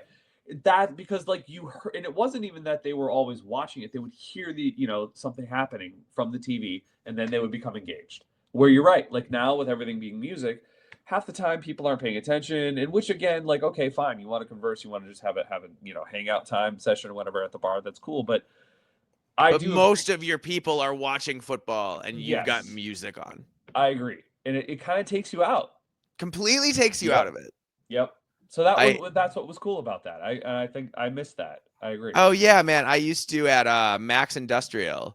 I used to go there and they would set me up in a very similar way and they knew and whatever and I could get, and I could get the volume on. Maybe not if it was a Gopher game, yes, cuz it's Minneapolis. But like Yeah, maybe I couldn't get the volume on every game I wanted, but I could get the volume on some game. yeah, And now when I went in there post COVID, they were like, "Yeah, if it's a Gopher or a Vikings game, we'll put the volume on, but that's it. Otherwise, we do music." Period. And stupid. it's like I remember one time I went in 2018. I went to the Buffalo Wild Wings on campus to watch the Minnesota Wisconsin game. And late in the fourth quarter, because that was a blowout that day, it became clear the Gophers were going to win. I started the Rouser chant as loud as I could. And after everybody was briefly surprised, the entire crowd joined in. And by the time I got to the first N on Minnesota, everyone was screaming, Minnesota, Minnesota, Minnesota, yeah, Gophers. And then we all hooted and hollered and we were high-fiving each other. And it was like a real communalist experience. Yeah, yeah, But that's all but dead now. That's all but dead now. And like any bars that kind of still had that going on, it just most of them, it died after COVID. yeah, And they just went to this idea of just not understanding your own business. You're a sports bar. People come there and sit and watch sports, but you've got music on all the time. yeah. And I just can't get over it. So for me, I would much rather be at home. Yep. I've got my 2 TVs on and then a third game on my laptop so I can watch the 2 games intently, but also have that third laptop game in case I want to switch that one onto a TV later if it gets more competitive than one of the games I'm already watching. Yeah. I can't at this point, like when you can't get that vibe anymore, when you can't get that communal vibe like you were talking about, like I was talking about, there's just no point to go to a bar to watch sports. The only point to go to a bar is to drink. And I don't really drink. Yeah. At least, I mean, socially, sure, but I'm not going to go to a bar and drink by myself. Yeah. Yeah. Like just not going to do it. So yeah, it's sad, but the decline of the American sports bar is real. And Yeah. it sucks. It sucks. I agree. But TVs are better than ever. So I guess, Well, I'm the same way. Like it's just, I just feel like, why would I go anywhere else? Not only because that's the thing, but also you're right. Like the convenience of just being home and being able to put like, I watch one on my TV and one on my computer. And it is nice to just be able to chill, and be able to really focus in and lock in. But there is something too that I miss about the camaraderie, like you said, the communal aspect that you don't get being at home. You know, and that's what's you're right. Like that's what's sad, and it would be nice to be able to have that again. I'm sure there's bars out there that still do it, but it's harder and harder to find. No, the closest you get to it is going on like Twitter. Yeah. You know, is going on Twitter and like tweeting during a big game that you're watching. Like that's the closest you get to a communal experience, and that's just kind of a commentary on our society and where we're at. True facts. And who knows how much longer Twitter will even work. It gets worse every day. So pretty soon we're going to be on Blue Sky too. So get ready for that. Yes, we will. All right. Now let's talk about another important game day thing. How do you go about appeasing the significant other so you can watch more ball? So I'll tell you what I do. For me, it's all about trying to execute dates on Friday night, Sunday during the day, and occasionally even a Thursday night if I can swing it. Show that effort up front so they aren't annoyed when you don't want to spend a bunch of time paying attention to them on fall Saturdays. I also use the pregame show as time. Like, yes, I get my workout in before, but during the pregame shows, I do dishes. I take the garbage and the recycling out. I sweep. I take care of the dog, etc. That way, it doesn't look quite as bad later when I'm sitting there slack-jawed on hour 8 of watching college football with my eyes rolling in and out of focus and like turning from game to game. So yeah, that's how I try to look legit, even though I am gonna watch college football for 8 to 12 hours probably and be totally ridiculous. I mean, I'm fortunate. Here we go. My significant other is fantastic, and she's great. Like at the beginning of the day, she's like, she'll let me just sit and watch, things like she'll, like I generally take the dog out first thing in the morning. Like that's what I'll do. But then after that, like my dog has to go out usually later in the morning and whatever. Mm-hmm. And she's just like, no, you sit down. Like she'll even make me food that's delicious. Oh, yeah. Like she's really like accommodating. And it's great, and like I'll get to watch the Gopher game, and generally when we're playing earlier, and everything's great. But then like as the day kind of goes on, sometimes, not all the time, sometimes she's like, oh, you're still watching the game? I'm like, as if I don't do this every Saturday, by the way. Right. Like it's like it's a you're surprise that you went from like, one game and slid right into another game after. Exactly. Like, oh, there's another game on. And I'm like, yeah, that's kind of what happens every Saturday that I do this. But she clearly wants a little attention. So what I do, if it's not the Gopher game, like I will, I'll go like hang out with her, or like I'll go sit and have a meal, but I keep the game on and I just periodically check it, whatever. So because I know that's all she wants, and that's okay, like she's very understanding. And then obviously, and then Sunday it's just us, like we go and we do our thing and we're together all day and we do all the stuff she wants to do, and that's fine, that's great. So overall she's very understanding. It's just kind of funny how it's a little kind of cute how she just like pokes in, is like, you're still watching, like, I know what that means, but it's adorable. So I appreciate it. That's funny. Yeah, no, mine is also very cool about often cooking things and making it easy, facilitating my obsession. Exactly. So I appreciate it. So I try to be a little helpful up front. To make that, Then we got to talk about, how do you handle the rest of your college football day after a win versus after a loss? Oh God. Oof. So for me, after a loss, I usually watch, it depends how bad. If it's like a devastating loss, I might watch less football that day. Like I'll still watch, but it's more mechanical. It's more about preparing for the podcast. It's more about just keeping track of like what the teams are doing and which players made ridiculous plays and what were the pivotal moments in the games and whatever. But after a win, man, after a win, I enjoy the whole weekend of football with that win in my back pocket. After a win, I identify more with winning teams. Yep. And I get more emotionally involved in other games that I don't really care about. But then I have like I'll be like, oh, and then like the team I cheered for won or lost, but it doesn't matter because I didn't really care because we already won. Yep. And I was just getting excited because I wanted to get excited about more football. And so I did. And yeah, man. And there's nothing better than watching your rivals lose after you've already won. I was just gonna say, hate watching is amazing at that point. It's the best after a win.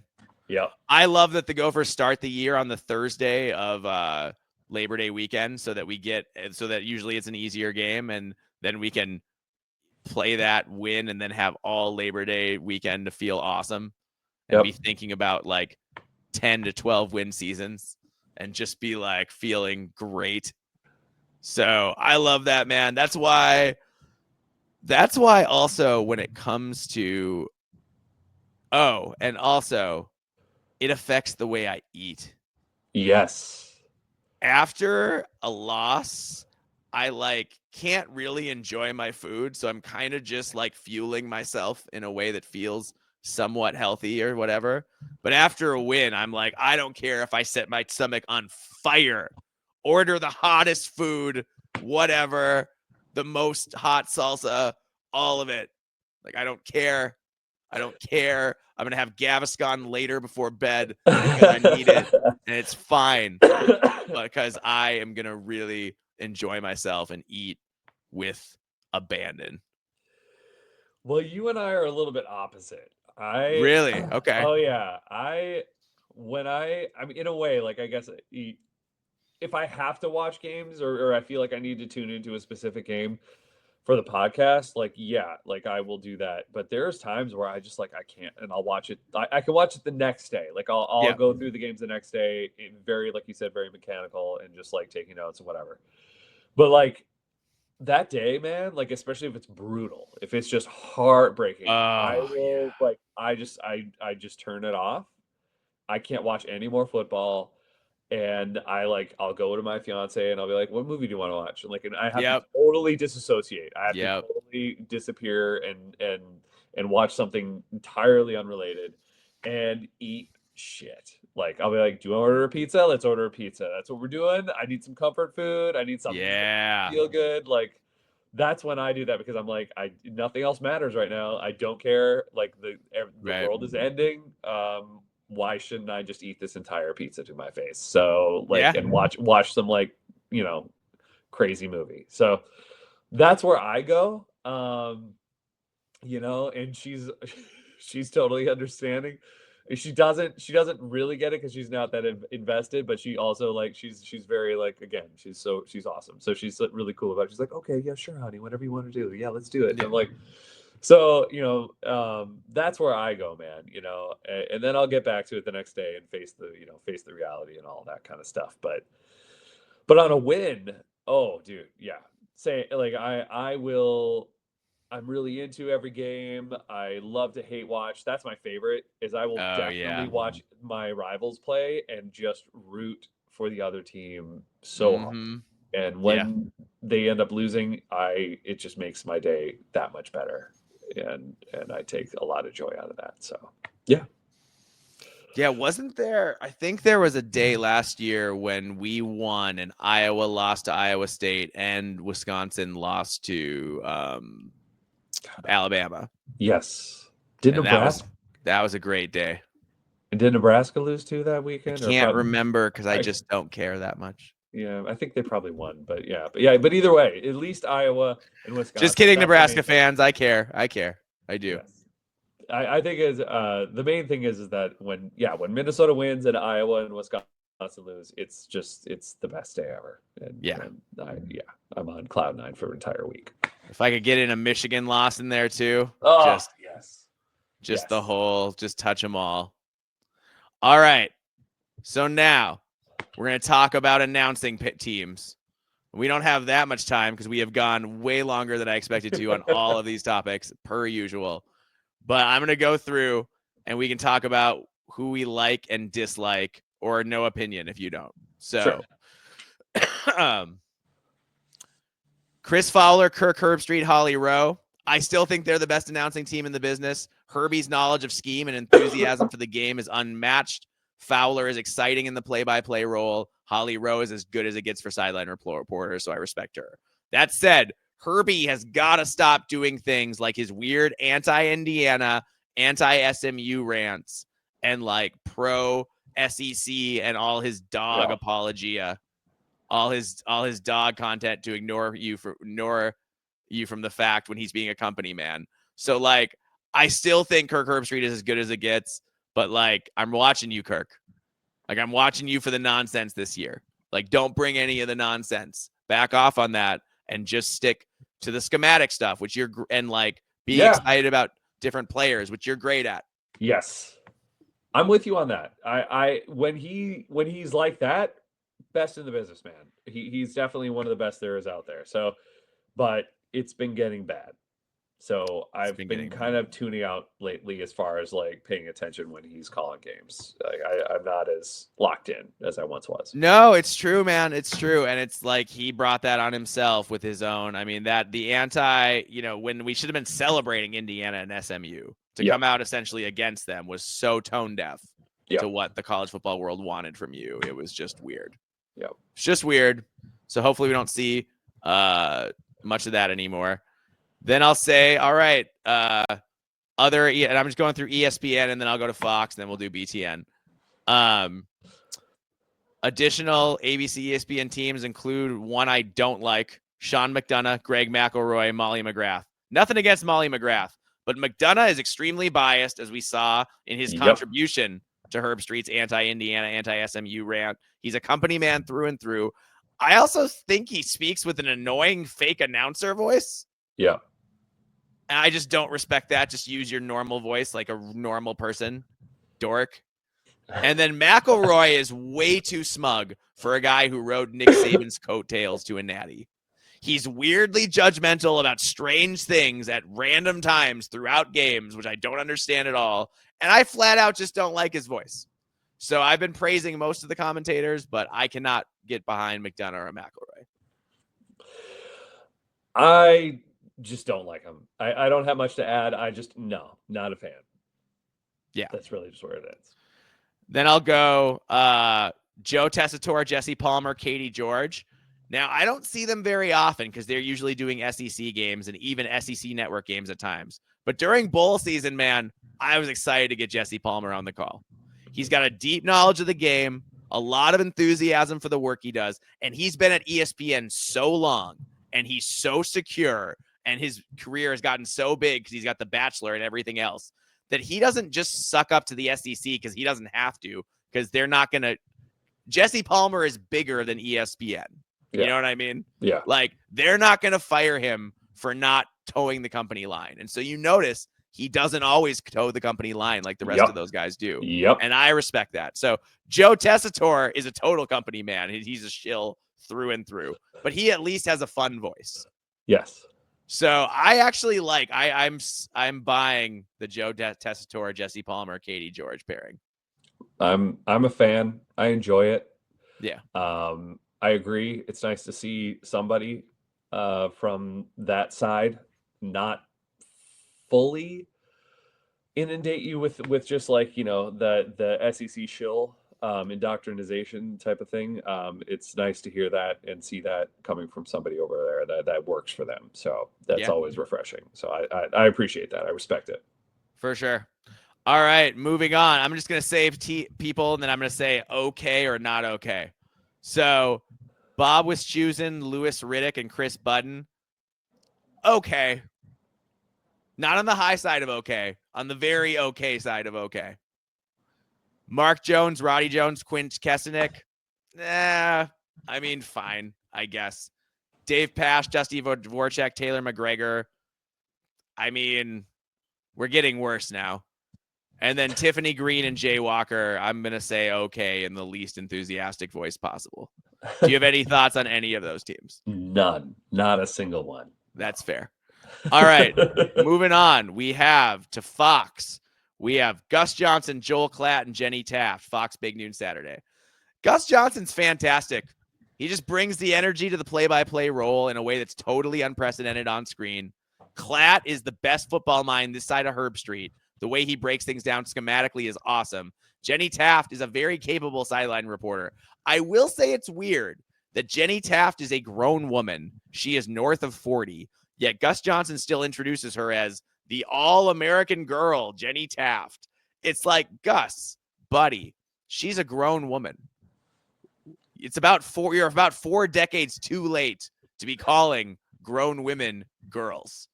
Yeah. Now, I think he's got to fix that and get with, like, it's 2025, dude. It's not 1985. Like, he's got to get with the program on that. But other than that, man, I think his energy is good. Now, I know some people don't like Gus Johnson. They think he's fake and the nicknames are forced and annoying. And I guess if you're an Ohio State fan, you get tired of having Gus every week. But I don't know, man. I think there's a reason he is where he is, and he brings a lot of intensity to calling games. And Clad is really good. I honestly, they're my favorite. Like this is who my favorite team is when I watch on Saturdays. I really enjoy them all. I really enjoy Joel Klatt. I like him. Because again, he doesn't seem like as much of a shill. Like he doesn't seem to. He's very unbiased. I like the fact that he's very fair. And he's really good at spotting scheme stuff as the game happens. Yeah, like Herb Street is. He's good at seeing different blocking schemes and different like wide receiver routes and like how different stuff opens up. And he seems genuinely like excited about all the teams on the field, not just the helmet schools. He very much like goes into talking about each team fairly, in my opinion, and that's something you don't see. And so I really appreciate that. So I really like them. Obviously, Gus just gives it a really cool energy. I think it's goofy, but I think it's fun. And you need that, man. Like, and that's what it's about. It's college football, man. That's what we're all about. So you need that kind of vibe. So I'm in favor of that team. That's my favorite one, personally. Totally.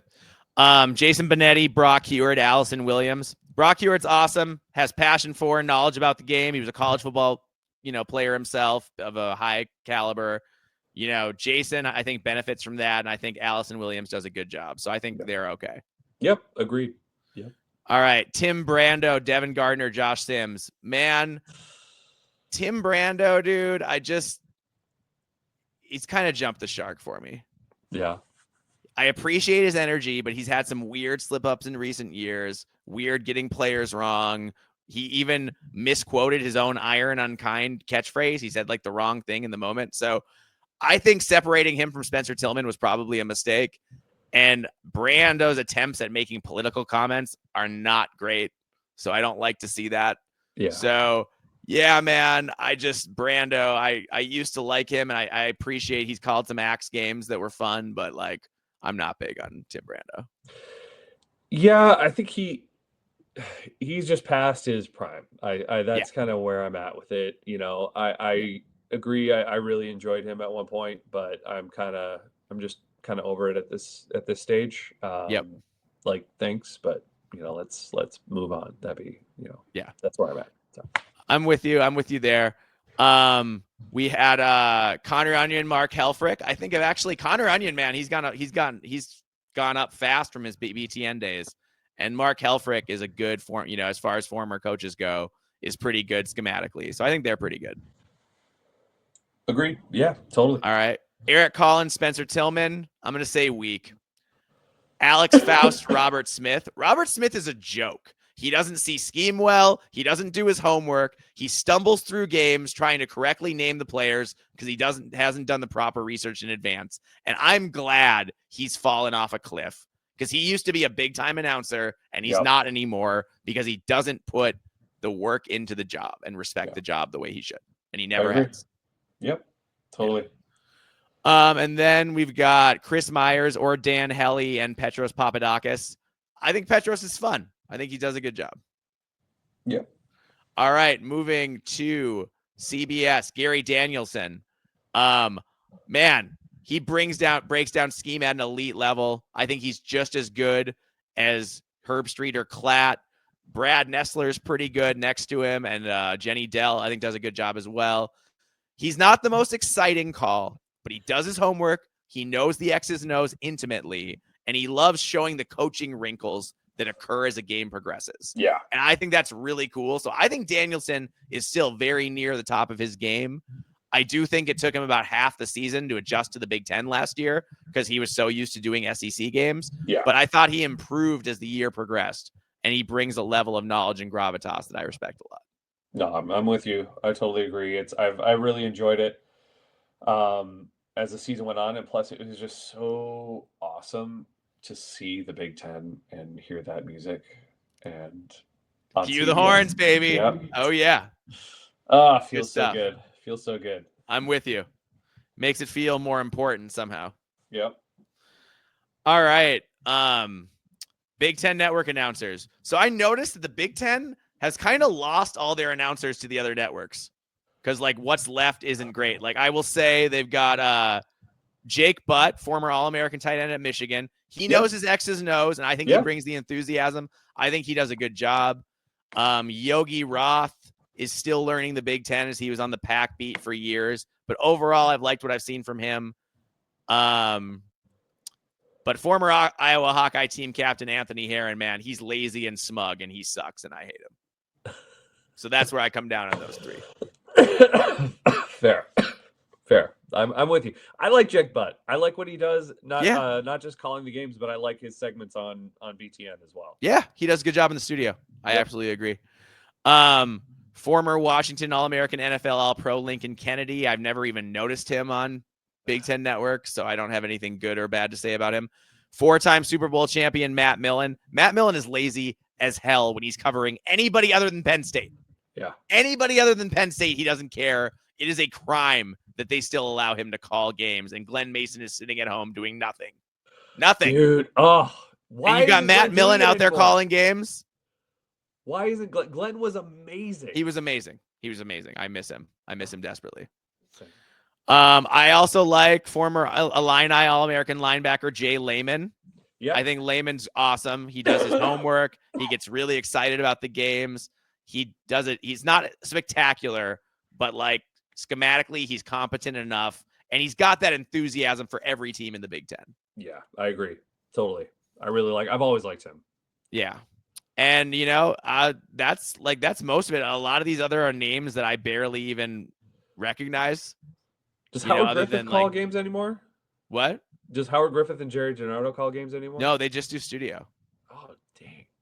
And they don't even do that much studio because they're on the morning show, but then they're not on the final drive. Because I think Howard used to call games. And Jerry did every once in a while, but Jerry was usually in the studio. But Howard did some, and I liked it when Howard was doing it. No, I liked when Howard called games too. Yeah. So, but obviously, it seems like they're almost squeezing them out.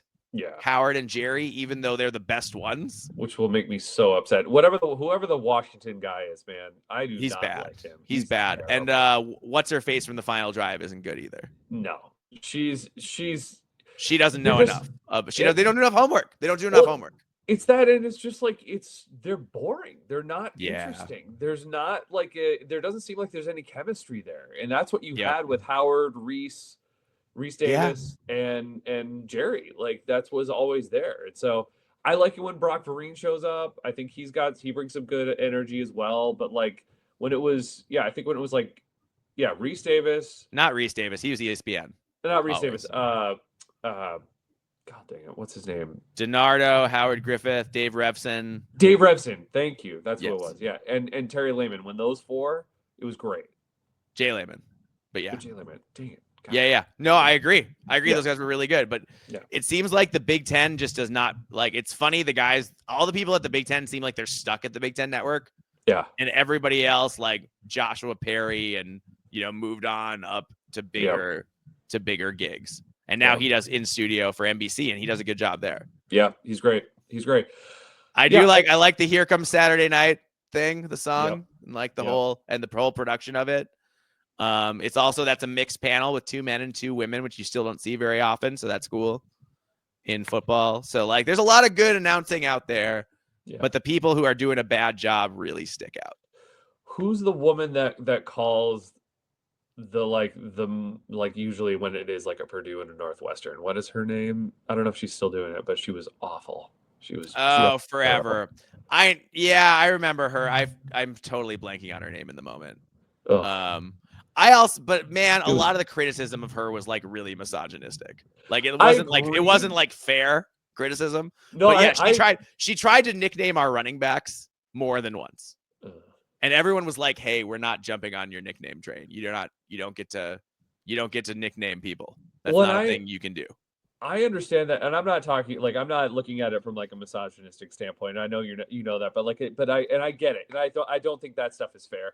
But I also just don't think she was good personally. Like I just don't think she was good. She was boring to listen to, and just I don't know. It just didn't work for me. But yeah, I can't. That's it. I can't even remember what her name is. Well, at least we're not being mean to her. Yes, because we can't remember her name. Yeah. Well, I mean, but we mentioned a lot of women today who are doing really good jobs. Yes. And I would like to see, they all seem to be sideline reporters. I would like to see more women get the chance to call games in the booth and not just be sideline reporters. Yeah. Agreed. For sure. Cool. All right, John, we went almost 2 hours in an off-season podcast. Yeah. Amazing. And we thought we weren't going to we were like, maybe we'll get to. I thought we were going to go 75 minutes. Yeah. Same. That's what I had about budgeted for. Yeah. Yeah. Well, here we are again. Here we are. And so you're welcome, everybody out there. And we will, John's been sick and stuff, but once we're both all the way better, we will figure out when we're going to do a live podcast. Yep. And we'll let you know that in the near future too. And we'll let you know when we get on Blue Sky and all that kind of stuff too. We'll give you all that info. So, all right. Well, should we head out? Yeah. Anything you want to say before we get out of here? As always, you want to find We Live for Saturday, you can find us on YouTube, Spotify, Apple Podcasts, and Podcast Addict. You can find us on Twitter at We Live for B1GSat. You can find Mike here at Alibaba26. You can find me, John, at Norwegian Gopher. And you can also email us, We Live for Saturday, B1G@gmail.com. And do so. We're gonna do we'll do a question mailbag episode soon. So definitely get your correspondence in. We are very curious to hear anything you want to talk about because it's the off season, baby. We can do whatever we want. That's right. No limits. All right. Well, thanks for listening. We'll see you next time.